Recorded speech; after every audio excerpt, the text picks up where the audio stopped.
segunda carta do apóstolo Pedro, no capítulo 1, versículo 20, que diz assim: acima de tudo, lembrai-vos de que nenhuma profecia das Escrituras é de particular interpretação. Verso 21. Pois a profecia nunca foi produzida por vontade dos homens, mas os homens santos da parte de Deus falaram movidos pelo Espírito Santo. A origem das profecias das Escrituras Sagradas. A Bíblia diz que sem profecia a igreja se corrompe. Mas quando a Bíblia faz essa referência, está dizendo é a sua palavra, é a palavra de Deus, é justamente a Bíblia. Quando ela é transmitida, quando os pregadores, que são profetas, estão trazendo a mensagem, estão profetizando também. Está fazendo referência a isso. Sabendo primeiramente que nenhuma profecia da Escritura provém de particular elucidação ou interpretação, como diz Pedro aqui no capítulo 1, versículo 20. O apóstolo não está falando da nossa interpretação, nem tampouco da interpretação dos profetas, porque a Bíblia se originou com Deus e não com o homem. Os profetas escreveram somente o que Deus queria que escrevessem. O Senhor Jesus é ao mesmo tempo divino e humano. Também a Bíblia é divina e humana. Deus revelou-se na sua palavra por homens escolhidos por Ele. Os profetas não eram máquinas nem robôs, porque cada um tem a sua maneira de escrever e às vezes revelam algo de seu caráter e vida. Os escritores da Bíblia eram humanos, mas Deus era o autor. A Bíblia é a palavra de Deus e cada palavra escrita na língua original pelos profetas é a verdade inspirada pelo Espírito Santo e é infalível. A Bíblia contém palavras de homens ruins e até de Satanás, mas é a palavra de Deus revelando o pecado do homem e os maus propósitos de Satanás. Há citações na Bíblia onde se reproduz uma fala diabólica. E é de grande valia nós temos o cuidado para aqueles que têm o costume de pegar, abrir a Bíblia e colocar lá o dedinho assim procurando. Tem que tomar muito cuidado, porque você pode às vezes o seu dedo parar sobre uma mensagem ou uma fala de homens ruins. E será que isso vai trazer benefício? Então nós temos que entender que a Bíblia faz deveras citações com relação a isso. A Bíblia foi escrita pela inspiração do Espírito Santo. O apóstolo Pedro explica como: porque nunca jamais qualquer profecia foi dada por vontade humana, entretanto homens santos falaram da parte de Deus, movidos pelo Espírito Santo. As profecias foram escritas pelos profetas, dirigidos pelo Espírito e controlados por Ele. Vamos ver aqui algumas lições que o passado nos traz. Observemos o seguinte: assim como no meio do povo surgiram falsos profetas, assim também haverá entre vós falsos mestres. Pedro continua orientando, capítulo 2, verso 1. Desde a entrada do pecado no mundo havia o verdadeiro e o falso. No Velho Testamento havia os profetas verdadeiros inspirados pelo Espírito Santo, como também havia profetas falsos que declararam que as suas profecias foram recebidas da parte de Deus, porém eram falsas. Temos exemplo disso lá em 1 Reis, capítulo 22. Há uma grande necessidade hoje em dia de ensinadores da palavra de Deus. Infelizmente, existem muitos ensinadores de doutrinas falsas, ensino que é contrário à palavra de Deus. E existe também muitas pessoas que agem pelo emocionalismo. Eu quero deixar bem claro, meu amigo e irmão, que eu creio no poder de Deus. Eu creio que o Senhor Deus pode levantar uma pessoa e se dirigir à minha pessoa e falar em profecia, mas eu creio verazmente na maior profecia, que é a sua palavra. Para tanto, no momento onde o obreiro, o pastor, está ministrando a palavra de Deus no púlpito, é uma hora de grande importância, de grande relevância, porque é o momento que Deus está usando um profeta para falar com o seu povo. E sem profecia, sem o ensino da palavra, há a probabilidade de corrupção. O nosso Senhor advertiu os discípulos: acautelai-vos dos falsos profetas, que se vos apresentam disfarçados em ovelhas, mas por dentro são lobos roubadores. Mateus capítulo 7, verso 15. Paulo exortou os anciãos da igreja em Éfeso: eu sei que depois da minha partida entre vós penetrarão lobos vorazes, que não pouparão o rebanho. A sua profecia se cumpriu. E hoje existem grandes organizações, até mesmo chamadas denominações religiosas, cujo ensino é contrário à palavra de Deus. Hoje há heresias com denominações que associamos com a Bíblia, porém elas ensinam doutrinas falsas e negam as verdades fundamentais da nossa fé. Entre elas, que Jesus Cristo morreu na cruz, ressuscitou ao terceiro dia pelos nossos pecados e intercede por mim e por você. É um inimigo disfarçado. E a Bíblia, eu estou citando diversos textos para provar que a Bíblia já está abrindo os nossos olhos com relação a isso. Haverá entre vós falsos mestres, os quais introduzirão dissimuladamente heresias destruidoras, até o ponto de renegarem o soberano Senhor que os resgatou, comprou, trazendo sobre si mesmos repentina destruição. Eles tomam seus lugares entre os cristãos como membros da igreja e ministros, porém não são nascidos espiritualmente de novo. No princípio eles não revelam o que são, porém com astúcia introduzirão heresias destruidoras. Heresias destruidoras. Ao invés de edificar, procuram destruir a obra de Deus. As heresias negam as verdades fundamentais da palavra de Deus. Eu vejo tanta moda, eu vejo tanto modismo hoje nos nossos dias, que fico a pensar como há coragem às vezes de deturpar aquilo que a Bíblia expõe de forma clara, objetiva. E vou dizer uma coisa, meus queridos e amados irmãos: o Evangelho, a proposta de salvação através de Cristo, ela é muito simples, ela é muito objetiva, mas lamentavelmente o homem, com as suas filosofias baratas, com seus pensamentos egoístas, tem conturbado, tem prejudicado e tem levado muitas pessoas ao engano. As verdades fundamentais da Bíblia, ela é a palavra de Deus inspirada pelo Espírito Santo. A Bíblia, através dos séculos, tem sido perseguida de tal forma que procuraram acabar com ela.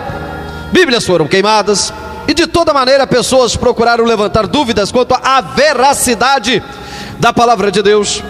Todas as tentativas de acabar com a Bíblia falharam, porque é o livro de Deus infalível e eterno. Eu me lembro de uma experiência que eu ouvi há algum tempo, onde dois grupos de intelectuais ali da Inglaterra, já há muitos anos, se propuseram a destruir o cristianismo nas suas bases. Olha que ousadia, hein? Eles começaram a se reunir e disseram: olha, vamos provar que o apóstolo Paulo, ele não tinha uma palavra versátil, embasada. Vamos mostrar contradições nas experiências de Paulo e na sua palavra, na sua ministração, na homilia que ele tinha, e assim nós acabamos com o cristianismo. E começaram a estudar as passagens, as experiências de Paulo, e depois de alguns meses, sabe o que aconteceu? Todos eles haviam se convertido ao Evangelho, todos eles haviam reconhecido que realmente a palavra de Deus, ela é insubstituível e é infalível. Eu louvei a Deus, porque Deus é tremendo, Ele é absoluto sobre as nossas vidas. Ela revela a divindade de Jesus Cristo. Ensinadores de doutrinas falsas negam o fato que Jesus Cristo é Deus, dizendo que era somente homem. Alguém que não crê que Jesus Cristo é o Filho de Deus não é salvo, porque é essencial a nossa fé. Ele é Emanuel, que quer dizer Deus conosco. Ela descreve o nascimento virginal de Jesus Cristo. Este fato é negado pelos ensinadores de doutrinas falsas, porque é muito importante. Jesus não teve pai biológico. O seu nascimento foi milagroso, e o seu corpo formado por Deus foi um corpo humano, ainda sem a natureza pecaminosa, porque ele nunca pecou, nem havia possibilidade de pecar. Ela relata a expiação do pecado pela morte de Cristo. O propósito da morte de Cristo foi para poder salvar o homem. Ele não morreu como Marte, mas para que o homem que nele confia seja redimido. Ele não morreu defendendo uma bandeira socialista, defendendo um interesse político, mas ele morreu para que você tivesse vida, e vida com abundância. A Bíblia, ela dá testemunho da ressurreição do Senhor Jesus. Temos certeza deste fato pelas provas incontestáveis.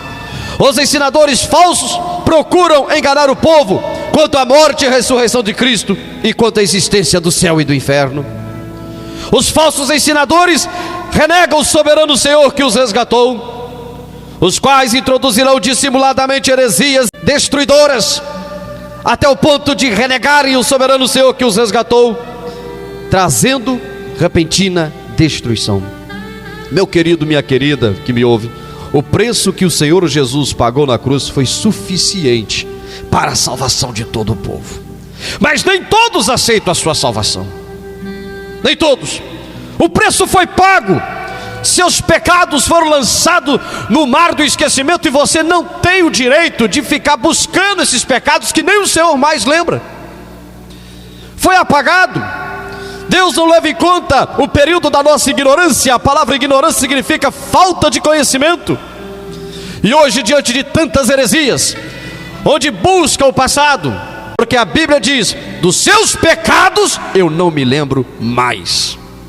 O nosso Senhor pagou o preço para a salvação de todos, até pelos falsos ensinadores, mas por estes Cristo morreu. Mas muitas das vezes a sua morte foi em vão para estes, porque não reconhece a preciosidade e a genuidade da palavra de Deus. Eles nunca se arrependeram do seu pecado e não nasceram espiritualmente de novo. Negam o Senhor e pagam um preço muito grande. Muitos, queridos, têm blasfemado o caminho da verdade. Eles blasfemaram o caminho da verdade. Pedro fala sobre isso. 3 características dos ensinadores falsos: são enganadores, farão comércio de vós e são avarentos. Eu fico imaginando quando Jesus chegou no templo e encontrou aqueles mercadores vendendo, fazendo verdadeiro comércio, e o Senhor Jesus naquele momento ficou muito contristado com aquela situação, e nos diz a Bíblia que ele desceu o chicote.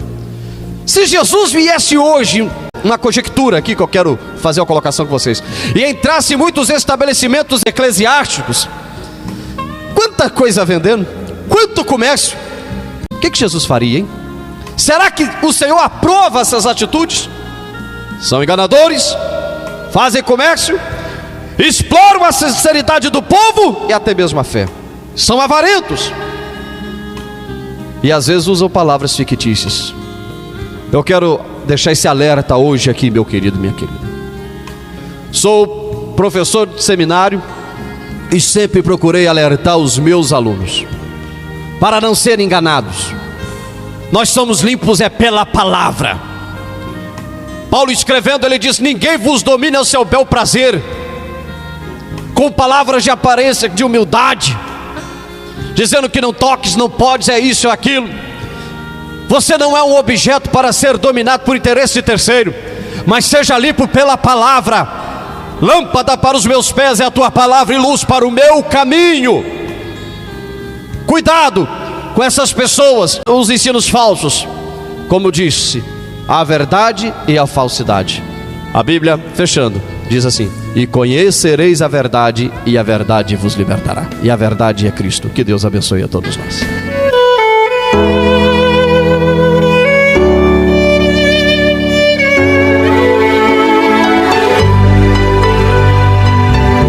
Momentos de oração. E tudo quanto pedirdes, crendo, recebereis. Glorioso Deus e eterno Pai, meu Deus, maravilhoso Senhor, Criador dos céus e da terra e de todo o gênero humano, louvo a Ti, Senhor, por já estar debaixo da Tua graça protetora, por já estar envolvido na redoma da Tua misericórdia, por poder, Senhor, me colocar à disposição do Teu Santo Espírito, apenas como instrumento, mas sabendo e reconhecendo que aquele que está no controle de tudo é o Senhor Deus, o Todo-Poderoso. E nesta hora, ó Deus, eu quero agradecer não somente pela minha vida, mas de todos aqueles que aqui ligaram, deram os seus nomes, e a todos que estão ligados nesse instante, de forma simultânea, ligados com o Senhor, já ouviram a palavra, onde o Senhor já tem nos mandado falar sobre a questão da verdade e da falsidade. Neste mundo de tantas propostas, onde se oferece tantas coisas, não podemos, Senhor, nos omitir, não podemos nos calar, e desta forma temos que falar a verdade, proferir aquilo que o Senhor entregou nas nossas mãos, como pregadores, como profetas, como homens que se disponibilizaram a anunciar o evangelho genuíno, o evangelho puro, o evangelho dos apóstolos, o evangelho que o Senhor entregara nas nossas mãos. E aqui estou, meu Deus, para abençoar este povo, essas pessoas que estão em campanha, esta mulher que está com o seu joelho dobrado agora, e as lágrimas descem quente no seu rosto, porque ela tem algo, Senhor, a te pedir, ela tem algo para te apresentar, porque só o Senhor pode conceder. Meu Deus, e é no nome de Jesus que eu apresento este povo.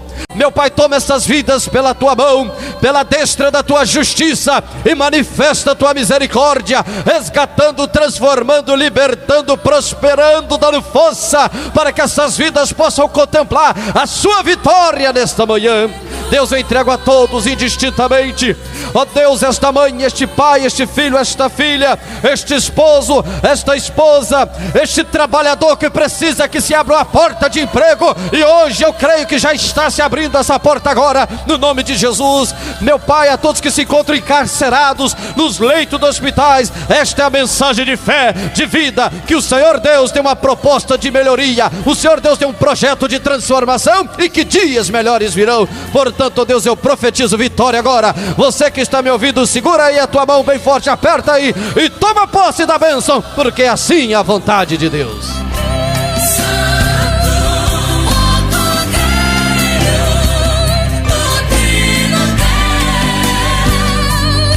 Meu amado irmão, meus amados ouvintes, ao longo do tempo nós temos tido a preocupação de trazer mensagens de cunho evangelísticos, baseado em versículos bíblicos e também em ilustrações.